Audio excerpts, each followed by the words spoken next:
Table. I'm Rhonda Chaplin, and I'm here with my co-host, Mark Mully. How you doing, Rhonda? I'm good. How are you? I am doing good. Well, we're back at the table again. It has been a little time, Yes, but I'm has. so excited. While we were off and everything, I was just thinking about some of life's regrets that we have. And I'm pretty sure we all have regrets. Just as a matter of fact, just last week I was thinking, man, I should have gone out riding a little bit more than I should.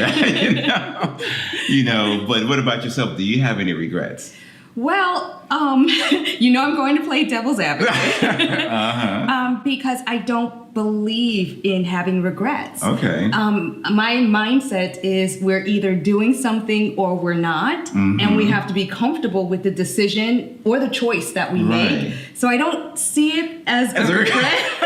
I like so that wording for me, and I know we're going to go into it a little bit deeper, but for me, I try to avoid using that word. Well, I like that. Okay, I'm going to adopt that myself. But there was an article that I read the other day, and it was actually from a company called Student Loan Hero, and one of the things that they were saying that as far as financially, there's a lot of regrets when it comes to our financial decisions that we make and everything. And some of the statistics on that I found very fascinating. I mean, we all know, like in 2018, that when we look back, there were some things we probably could have done a little better with our finances, right?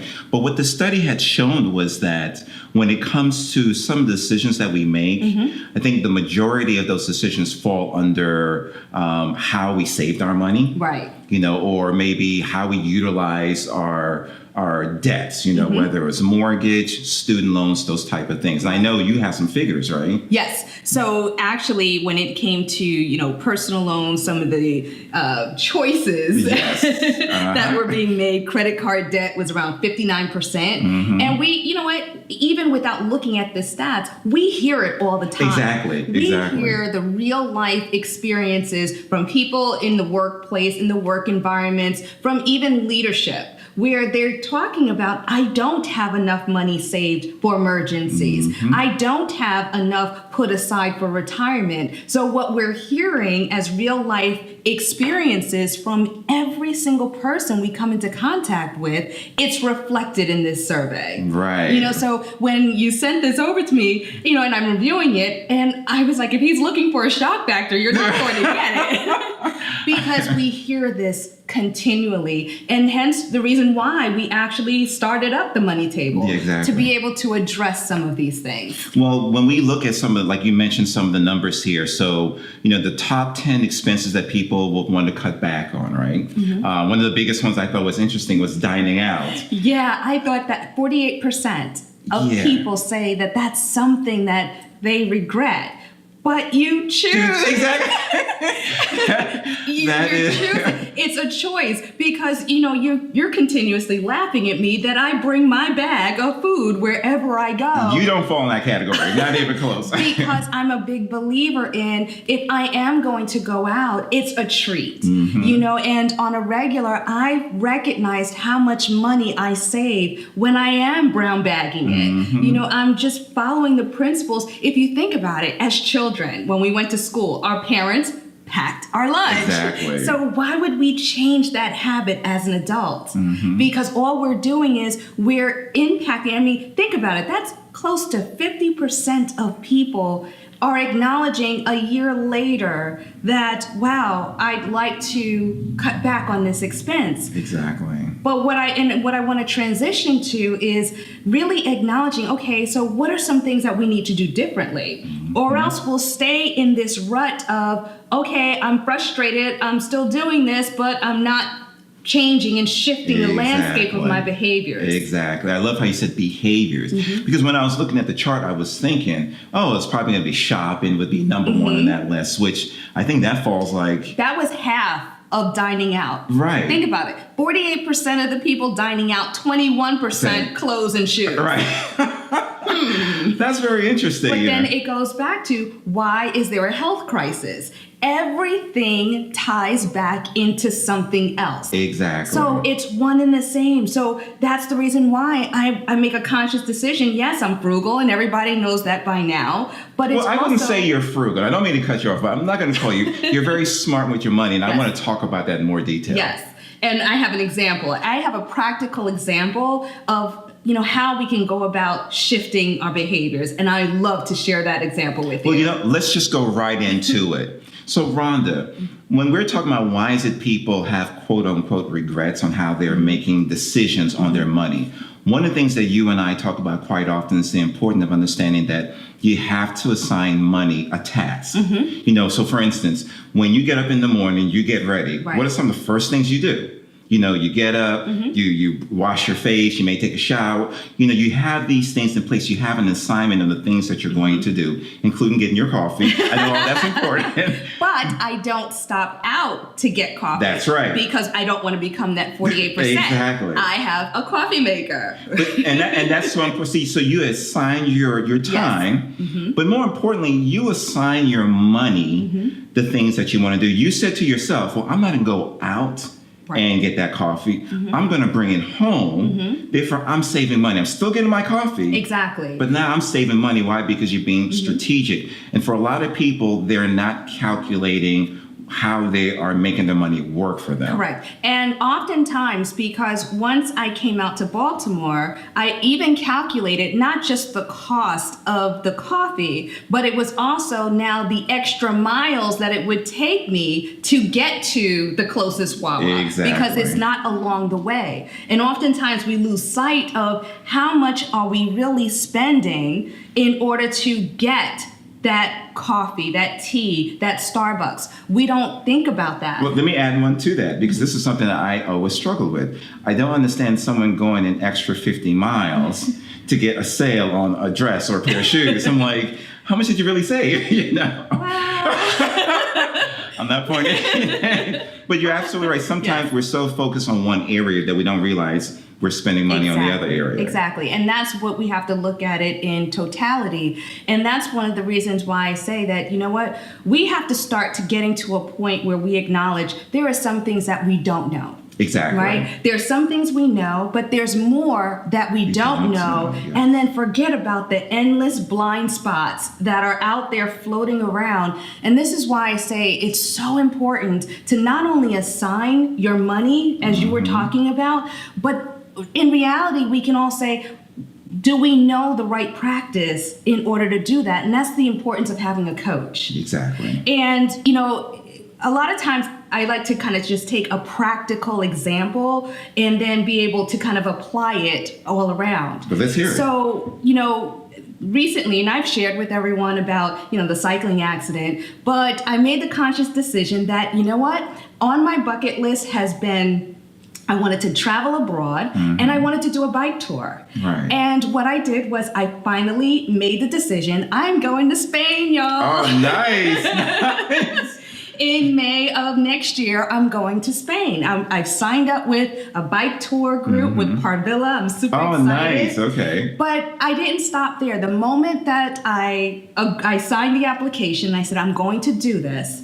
I then commissioned, Dr. Vikram Raya and Vitology Institute, because I knew that I have to train differently than ever before to prevent any type of inflammation, any type of injury. So that was my first stop. And once he said, you can do this, and he put together a strategy, the nutritionist team, they put everything together. Now, number one, it was quicker for them to do that than for me to do the research. Correct. Then number two, I found my fitness coach, and she was able to say, okay, I can take this strategy and apply it so that way you can strengthen your core. You're going to need that in order to do the 30, 60, and 80 miles in Spain. Correct. And I said, great. So then what I did was I enrolled my fitness coach to monitor the strategy, but also more importantly, to make sure the supplementation is right, and also to ensure that she's able to help me strengthen my core, because I'm going to need that for those long rides that I'm going to be going on.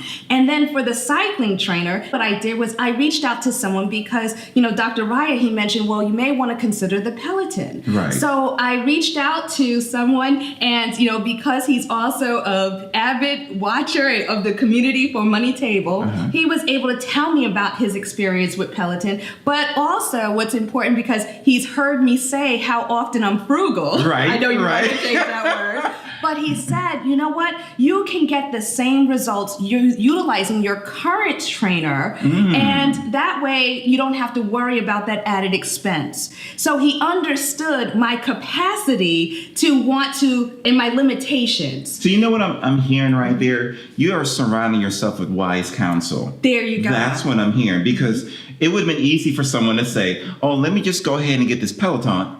Exactly. And I'm going to get what I want, thinking it's going to help. But in essence, you had what you need right there. Exactly. But I had to surround myself with people who actually shortened the time that it would have taken me to do all the research, to go to the store, to try it out. I don't have necessarily the time, and they shortened the time, but now I have a foolproof strategy. And the one thing that I always say is that I have now the strategy. They gave me the blueprint. Now, utilizing that word regret, the only possible regret that I could have is if I get to May and I look back and I'm not ready. It's not anyone else's fault. It's my fault that I didn't have the integrity and the consistency to do what I've been instructed to do, because now it's no longer a blind spot. Right? And now it takes away from the factor of that I don't know. I do know. I just now have to be consistent and do what I say that I'm going to do. Now I've already put it out there to 3 people who gave their time, right? They gave their expertise. Exactly. Dr. Raya, to have his, availability to do that. Right. So now it's up to me to now be consistent. But again, it becomes first, what did I do? I enrolled experts who are experts in their lane to be able to guide me. It's no different from anything that we do. We have to embrace the fact that we don't know, and how are we going to enroll the people that we need or even follow consistently their guidance. Right. And that's probably why the quote unquote regrets that we have is because we don't surround ourselves with the right people. Most likely what's happening is that we surround ourselves with people that have the same bad behaviors that we do. Or people that we're comfortable with. Exactly. That won't stretch you. We're not coachable a lot of times, and it becomes where I don't like how you said that to me. But that's a whole nother topic right there. But the thing is that is what I'm saying right, or is it just it just cut you somewhere, right? Because sometimes I know I can rub people the wrong way, but I'm saying it out of love. I'm saying it because you're saying that you have regrets, that you want to do something different. But the only way to do something different is to change the behavior. And it's not personal. It's going after a behavior. And that is the only way that you're able to move from a place of this whole regret terminology to a place where you're actually seeing progress. You're actually taking something out of a vision book, off of your vision board, and saying, you know what? This is my time to do it, because that trip has been on my list for the last couple of years. But it's just, I'm going to do it, but I'm going to do it smart. And I know that there are some people saying, you know what, I don't have the extra money to have a coach. You know what? That was me, many years ago. And I allowed books, great books, can become your mentor.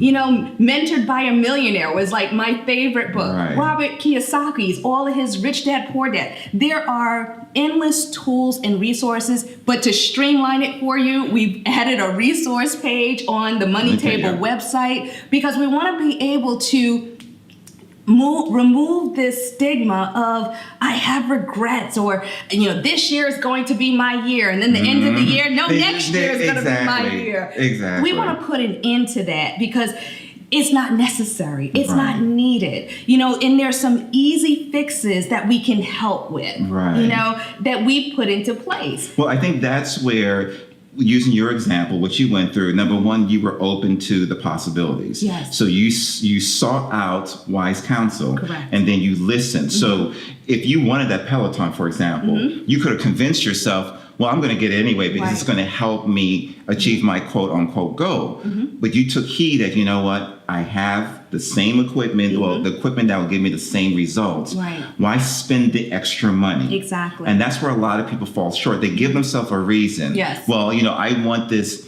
I want to dine out. Let's just say I want to go shopping. There's a sale and they justify the fact that, well, if you're going to save money, Right. even if it's 50% off, that's an extra 50, or, if it's $100 and it's 50% off, Right. you're still spending an extra $50 you don't need to spend right now. Exactly. And that's the discipline. Because Exactly. I have separate accounts. And it became where when it was time to make the deposit for this, you've heard me talk about the profit first model, the profit distributions. Well, So- that's what I want you to go into, Yes. because as I know very well, it's so important when we say assign your money. Rhonda Chaplin, you're a great example of that, because you use an actual physical, I'm not talking virtual, physical envelope system. Right. So, break it down for us, for our viewers. Explain, how do you set yours up? Because it's successful. That's why I'm bringing it up. It is so successful. So are you referring to on an individual basis or from a business perspective? Well, let's hear from both. So from an individual perspective, you have a vacation, you have an entertainment, you have an expenses, food. Cycling. Yes. So that would fall under the entertainment. But there's 5 envelopes that I have from a personal perspective. And every time I pay myself, I divide it into those envelopes based on the budget that I've outlined for the month. Right. From a business perspective. I'm sorry, before you go into the business, let me ask you. So what happens if you run out of money in one of those envelopes? That's it.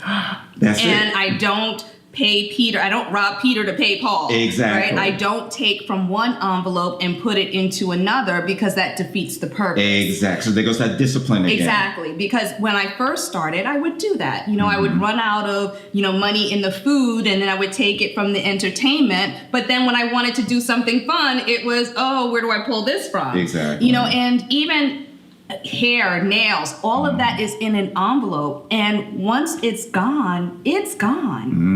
And I was able to, I started with that personally, and then I was able to transfer those same behaviors into my business. So tell us about the business system. So it's the same concept, but it's under the profit first model. Right. So there's, in essence, I have 5 different accounts that are set up on the business side. So of course, I have the income. That's where all the money comes in. Right. And then the other 4 is the operating expenses, owner's pay, tax hold, and profit hold. Yes. So that way, at any time during the course of the year, when it's quarterly tax time, it's already there. It's taken care of. And when it's profit distribution time, already there. Owner's pay, it's already there. And there's a systematic approach in order to distribute the monies as it comes into the income account. So it's about discipline in each area, but understanding, once the allocations are done,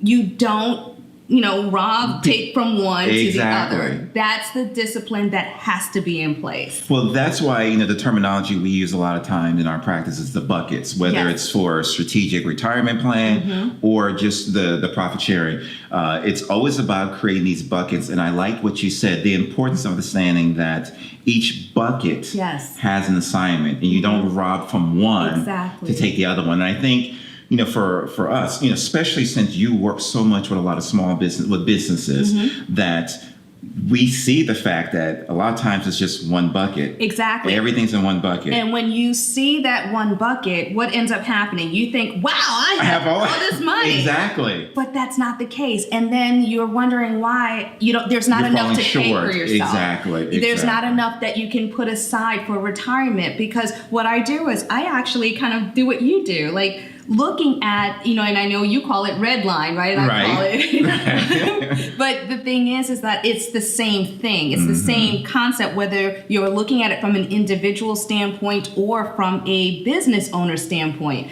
There has to be the allocations. There has to be that discipline. But more importantly, when you have a coach, they're able to work with you and say, what are your goals? What are your objectives? So that way, at the end of the quarter, the end of the year, when you look back, it's no longer about that you have a regret. You had an experience. Exactly. And I know that's big for you. Yes, and you either had a positive experience or there's some things that you need to just do a little bit differently. But from the negative, it becomes, or those bad experiences, it becomes, all right, this didn't work for me. What is going to work for me? Exactly. It's around changing your mindset. So that's the reason why I'm always like, we have to be careful of the words that we speak, because then that hinders us from actually making progress and moving forward with our vision. So I like what you said there, because when we talk about regrets, it's really almost like, from what I'm hearing, it sounds as if we use that as an excuse to not take action. Because it is a choice to decide to eat out more. It is a choice to say, you know what, I'm going to assign my money these different tasks, these different buckets and everything. But number one, I think, to take action is very important to understand that you have to work with wise counsel. You have to work with a coach. Because you've never told me, hey, you shouldn't go on vacation. No. And it's really... This is part of your quality of life. Exactly. Because that freedom, that time freedom of being able to have some fun. Exactly. But the thing is that if I'm making a large purchase, it's so great if I've already allocated monies. So that way, when I got that, hey, this is the final day to sign up, my reservation wasn't anything having to do with finances, because I had already allocated. I knew I wanted to do something. I just didn't know what. Right. But it stayed there. What if I would have tapped into it to pay something else? Exactly. And this is so important here, because it allows you control over a lot of unknown variables. Like those blind spots. Exactly. So we always talk about, being proactive and proactive, or reactive, excuse me. That's where you're in a position, given your example, you're in a position to be proactive. Correct. So if you want to do something, I have enough here. I need to do over here, I have enough there. Each thing is a sign. So whether it's on your personal, whether it's in your business, understanding the cash flow and assigning those flows their purpose is one of the keys to eliminating this whole chart here. Exactly. And that's what we're here to do. Exactly. The Money Table rolls into the community organization Sound of Nations. And what I really liked and what I kept hearing is that in order to be financially free, you have to fight. You have to fight through emotions, behaviors, people sometimes, beliefs. There's so many different things that you have to fight through. And the one reason why we're here is to help you fight. Sometimes you need others around you who can help you fight, who can help you achieve the vision and what you see. And that's what we're here to do. Thank you so much for tuning in to the Money Table. For all of the resources that we mentioned during this viewing, you can go to www.themoneytable.com and click on resources, and you'll see the books, the companies, the organizations that I mentioned. And if you want to join me in Spain, the information will be there too. And subscribe to our YouTube channel, and don't forget to press that like button and the bell so you get notifications on our latest videos. See you next time.